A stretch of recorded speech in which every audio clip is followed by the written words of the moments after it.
This week on Healthy Living, how is the global outbreak of monkeypox evolving in Africa? We take a look. Health officials in the DRC implement measures to combat monkeypox. Plus, a clinic in Senegal tackles opioid addiction to lower the incidence of HIV.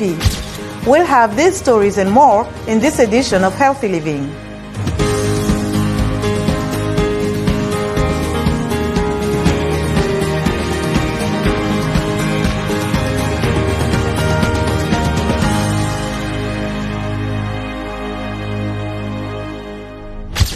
Hello and welcome to Healthy Living. I'm Linor Moudou.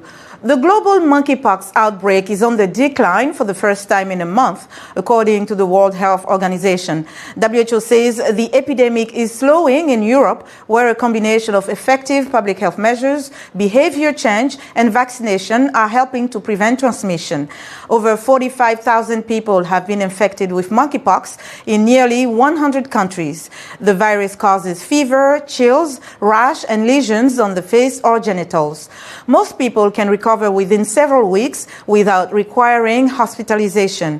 Nations worldwide are scrambling to buy enough supply of the monkeypox vaccine.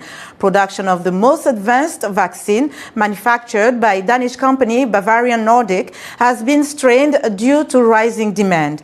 WHO and Africa CDC officials have raised concerns about the lack of vaccine supply in Africa, where the virus is endemic. In the Democratic Republic of Congo, several provinces are affected by the monkeypox outbreak. More than 2,000 cases have been recorded in the country, according to the National Monkeypox Control Program. A vaccine trial is underway in the country, along with other measures to contain the virus. Here is more with Alex Kati Katayi in Kinshasa. Dr. Placide Mbala is an epidemiologist at the National Institute of Biomedical Research in Kinshasa. He's part of the team working on monkeypox. Here, he outlines the history of this viral disease. The virus itself was first detected in 1958 in Denmark, and the first human case was first identified in the DRC in 1970.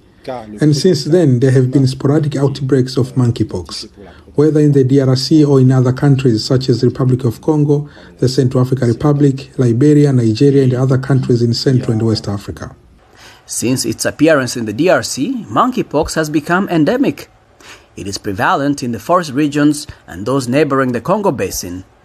According to the World Health Organization, monkeypox is generally transmitted to humans through close contact with an infected person or an animal, or with material contaminated with the virus. The affected person can develop the disease within 2 to 4 weeks after being infected. Afterwards, you really have a sign which is very characteristic. It is a swelling of lymph nodes, which is often located in the cervical lymph nodes, and which can even give complications such as abscesses in these lymph nodes. Then we have skin lesions that initially appear as macules, which progress to papules, which become scabs. The Ministry of Health's National Monkeypox Control Program says a vaccine is currently being tested in the DRC. There is a vaccine that has been tested. This is the Invamine vaccine, which is a vaccine already licensed in the United States of America and approved by the Advisory Committee on Immunization Practice. It is being tested here with us in the DRC, and at the appropriate time by the competent authority, the conclusions will be given to you in connection with preventive measures. Until the vaccine is approved by the WHO, prevention is done through awareness messages in endemic regions. It is strongly advised not to come into contact with animals thought to be carriers of monkeypox, such as monkeys, rats, squirrels, and others. Since the resurgence of monkeypox in 10 provinces of the DRC, there have been more than 2,200 reported cases and nearly 100 deaths. That is according to the Ministry of Health.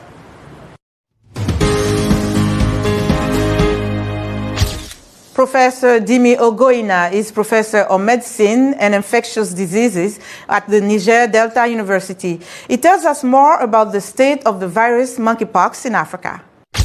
The fact that we still have many unknowns about monkeypox is because it was never a problem for the global north.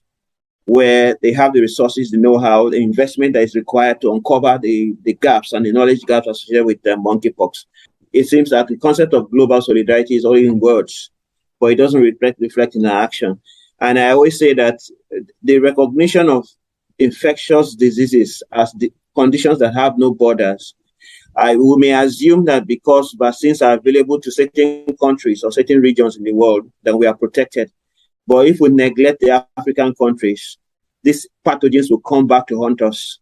And that's why it is said that the world is a global village. We also need to look at research, addressing the knowledge gaps. Because if we continue this way, and we don't invest in research and development for Africa, for instance, it means that solutions that will be developed will only address the problem for developed countries and not for developing countries. I think the first priority is for us to ensure that we're ready. How is the health system ready to get these vaccines, to distribute them, to store them? What are the issues of vaccine hesitancy? The time we made that observation in 2017, nobody would have ever thought that monkeypox would be transmitted via sexual contact. The traditional knowledge there was that monkeypox was transmitted via animals, and household contacts were predisposed from respiratory droplets. And in that meeting, when I made that presentation and said there's a chance that monkeypox will be transmitted via sexual contact, it was a scientific gathering, and I was opposed. And I was opposed on the basis of the fact that it was not previously known to be transmitted by sexual contact. That was one. Secondly, the information we gave was that because we had high rates of genital ulcers, we were suspecting sexual contact. And the people at the other side felt that genital ulcers or genital rash were also common before now, even from animal exposure. So that's not a good reason to attribute it to sexual contact. The third reason that they had a different view was that we only reported in a few patients, because at the time we made this report, we had just about 21 patients or so in my center. This is an area that we need to explore further. We should not wait for the developed world to bring solutions to us, to bring interventions. So we must take up our responsibility and ensure that we do what is needed to address our problems. And the second thing I want to highlight here is that monkeypox is largely a self-limiting illness. It's not likely to kill, except for some patients that have HIV infection, are not taking medication, have significant immunosuppression for some other reasons. They are at risk of having severe disease that may result in death. So we should not be alarmed. We should not panic. We should not spread falsehood. What are your thoughts on how the current monkeypox outbreak is being handled? Given the experience globally and with COVID-19, what would you like to see differently with monkeypox? Here are some reactions from Nigeria. So I think for monkeypox, lessons learned from COVID experience, monkeypox should be different. Why? Because the citizens should have access to information as it when due. And there should be portals where people can reach out to say, this is what I'm experiencing, this is what I'm observing in my community, how do I report these issues, and all of that. And as much as possible, there should be openness. What are the symptoms? What is monkeypox? Where did monkeypox come from? Such questions, and then what are the preventive measures of monkeypox? So I think if the citizens have these informations, it will dose down rumor mongering. It will dose down lack of trust. I wouldn't say it's satisfactory because a whole lot of the responses were basically lopsided. It was politicized in the most part. A lot of people did not have the proper information. And even when there were vaccines, really, there was very little awareness and availability. And with the monkeypox, I think the majority of the populace really do not even know that there's a pandemic or an epidemic, rather, called monkeypox yet. So there's little really going on by way of sensitization. I'd like to see that the government steps up, sensitization, and then also there should be emphasis on preventives. Putting out quality information out there and ensuring that the right information goes to the right people and not also just a set of people. It should be widespread, the rural areas, people who are not literate.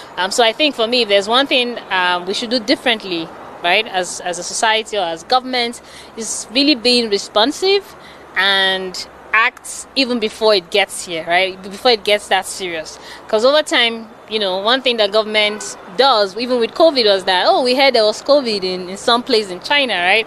It was a rumor until it became, a reality in Nigeria. So it's really being responsive, right? And government really acting on their toes and not let things happen before we want to now, begin to react or stop it. Now to West Africa, where a drop-in clinic in Senegal's capital, Dakar, is offering free opioid substitution to people who inject drugs, with the goal to reduce the spread of HIV. Take a look. This is a special unit at the Fan Hospital in Dakar, commonly known as CPIAD. The drop-in clinic provides an opioid substitution therapy program to people with drug addiction. CPIAD aims to lower the spread of HIV by reducing the risk of engaging in risky behaviors such as needle sharing and unprotected sex. 250 people are currently receiving treatment. Methadone is a medicine that acts as a heroin substitute.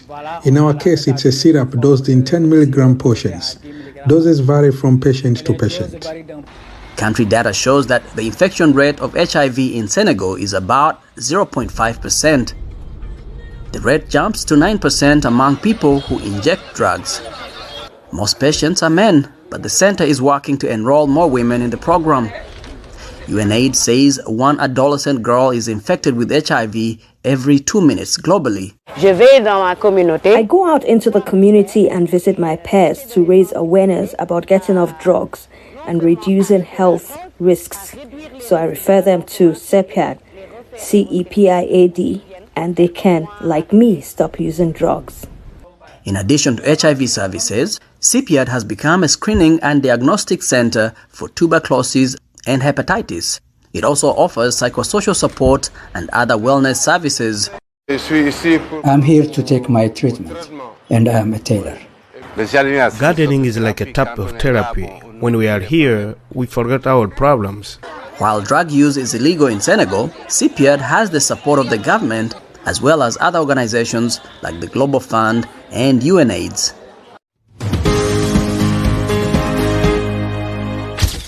British scientists are researching a way to increase the supply of kidneys available for transplants by altering the blood type of the organ. Let's take a look. Chronic kidney disease has meant that Aisha Edmondson hasn't been able to work or spend time outside the house as much as she wants to. She's waiting for a kidney transplant, which could take up to 10 years. During the pandemic, that's when I was told that I had 12 months to find a living kidney donor. And although I already knew that my condition was heading that way, it was still a bit of a shock, because I think that no matter how much you prepare, when you get the news like that, it's tough. Researchers at the University of Cambridge have successfully altered the blood type of 3 donor kidneys. The research means that kidneys of different blood types could be made compatible for transplants if the donor kidney has its blood type altered to O, the universal blood type. Scientists took the oxygenated blood out of the donor kidney and then put blood infused with enzymes back in. This results in the kidney being converted to type O blood. A clinical trial hasn't yet been conducted. According to the National Health Service, 9% of total organ donations came from Black and ethnic minorities from 2020 to 2021. People from ethnic minority backgrounds on average wait a year longer to receive a kidney transplant than people from a Caucasian background. So again, if this research helps to redress that balance, that would be absolutely fantastic. Dr. McMahon's research will be published in the British Journal of Surgery later this year. And she wants to address minorities who might not be willing to donate. That's our show for today. For more health news, wellness tips, and medical breakthroughs, stay connected to Voice of America at voaafrica.com.